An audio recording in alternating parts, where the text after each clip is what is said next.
السلام علیکم پیارے دوستو، آج ہم ذکر کریں گے ایک ایسی عظیم ہستی کا جنہیں نبی کریم صلی اللہ علیہ وآلہ وسلم کی زوجہ بننے کا شرف حاصل ہوا، اور یہ دراصل ان کے صبر و استقامت کا بہترین انعام تھا۔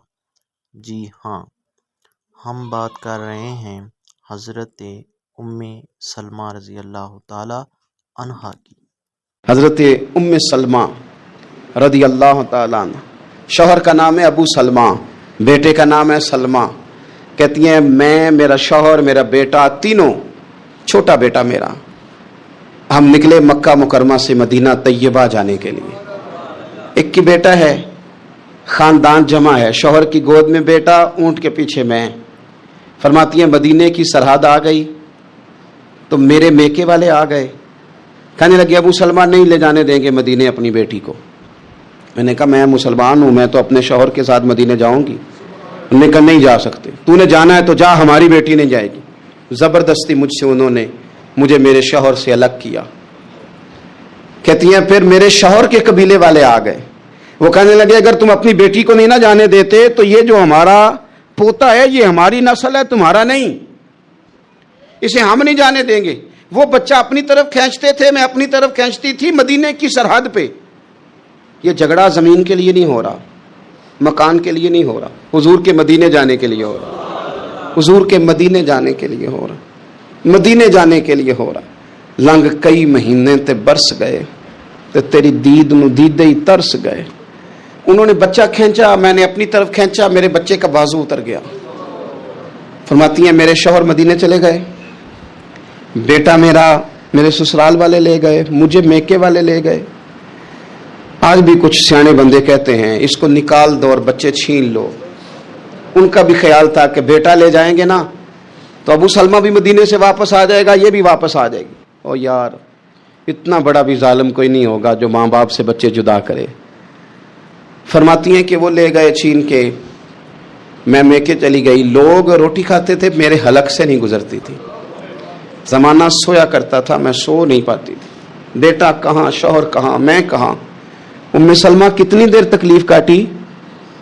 جناب ام سلمہ کہنے لگی لوگوں ایک دو دن نہیں، پورا سال بیت گیا، پورا سال، پر جے سونا ہی میرے دکھ وچ راضی، جے سونا ہی مارو مارو مینو مار مکاؤ، میں کوئی عذر نہ پیش لے آواں، او جے سونا ہی میرے دکھ وچ راضی، پھر سکھ نو چلے ڈاواں۔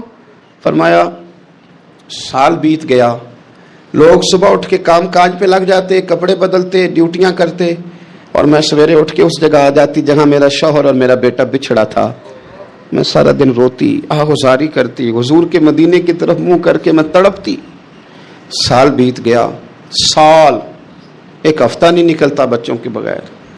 بڑے بڑے سیانے لوگ پردیس جاتے ہیں تو بچوں کی فوٹو دیکھ دیکھ کے روتے ہیں، لیکن کہتی ہیں ماں تھی، بیٹا بچھڑا اور پھر بیٹا بیمار ہو اور ماں سے جدا ہو، کتنی تکلیف کا منظر ہے۔ آپ فرماتی ہیں کہ ایک سال بیت گیا اور میں نے کسی کی منت نہیں کی، میں نے کوئی شکوہ نہیں کیا، اس لیے کہ جس حال میں رب و رسول رکھیں۔ یہ حوصلہ، یہ صبر، یہ توانائی۔ ایک سال کے بعد میرے چچا کا بیٹا میرے پاس سے گزرا، تڑپتے دیکھ کر کہنے لگا میری بہن تو سارا دن روتی رہتی ہے۔ تو میں نے کہا بھائی تمہیں کیا بتاؤں، اس کا شوہر چلا جائے، بیٹا جدا ہو جائے، وہ کیا کرے گی؟ فرماتے اس نے جا کے میرے باپ سے، اپنے والد سے، میرے خاندان والوں سے کہا اس کی سزا کب ختم ہوگی؟ اس غریبنی کا قصور یہ ہے کہ یہ مدینے والے کا کلمہ پڑھتی ہے، اس کی غلطی یہ ہے کہ یہ مسلمان ہو گئی ہے، دین حق قبول کر لیا ہے، کیوں نہیں تم خیال کرتے؟ کہتے ان کے دل نرم ہوئے، وہ رضامند ہوئے مجھے مدینے جانے پہ۔ پھر اس نے کوشش کی میرے سسرال پیغام بھیجے، کب بس کرو، اور بچہ تو چڑیا کا جدا ہو جائے تو وہ تڑپا کرتی ہے، اور تم نے ایک جیتی جاگتی ماں کا بیٹا جدا کیا ہے۔ وہ بھی نرم ہوئے، رب نے اسباب بنائے، میرا بیٹا مجھے ملا۔ کہنے لگے تو رہ جا، میں نے کہا نہیں، تم مسلمان نہیں ہو، تمہیں پتہ نہیں نا، میں یہاں نہیں رہ سکتی، مجھے مدینے ہی جانا ہے۔ اکیلی اتنا سفر، جنگلوں کا رستہ، پہاڑی رستہ طے کر لو گی؟ میں نے کہا میں کر لوں گی۔ جنوں ویکھ کے ٹھر دیاں اکھیاں نے تے جنوں ویکھ کے ٹھر دا سینہ ہے، ربا تیری ساری خدائی چ ایک ہی تے شہر مدینہ ہے۔ کہتی میں اونٹ پہ بیٹھی، بیٹا میں نے گود میں بٹھا لیا، میں سفر کرنے لگی، پر دل میں کھٹکا تھا کہ اتنا لمبا سفر، بیٹا چھوٹا ہے، کیسے کروں گی؟ کہتے مجھے عثمان بن طلحہ مل گئے، کہنے لگے کہاں جا رہی ہو بہن؟ میں نے کہا مدینے۔ کہنے لگے اکیلے جاؤ گی؟ میں نے کہا جانا تو ہے نا، کوئی ساتھ چلے نہ چلے پر شہر رسول تو جانا ہے نا۔ آپ فرماتی ہیں میں نے عثمان بن طلحہ سے نیک بندہ کوئی نہیں دیکھا، میرے اونٹ کی لگام تھام لی۔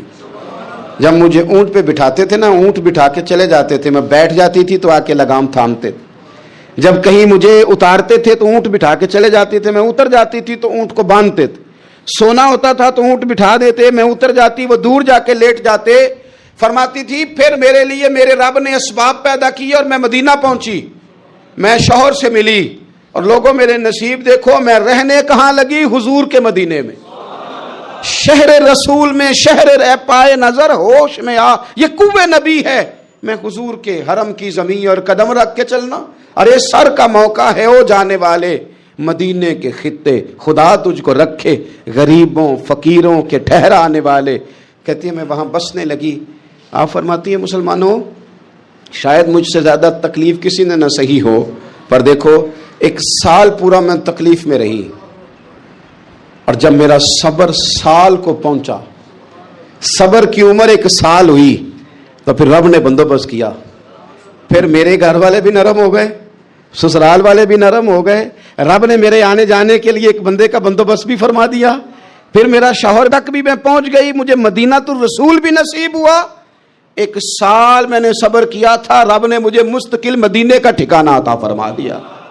اس واقعے سے ہمیں یہ عظیم سبق ملتا ہے کہ صبر کرنے والا کبھی محروم نہیں رہتا۔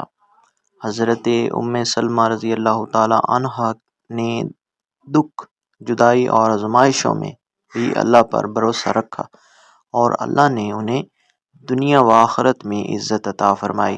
یہ ہمیں سکھاتا ہے کہ مشکل وقت میں شکایت نہیں بلکہ صبر، دعا اور اللہ پر یقین رکھنا چاہیے، کیونکہ اللہ صبر کرنے والوں کے ساتھ ہوتا ہے۔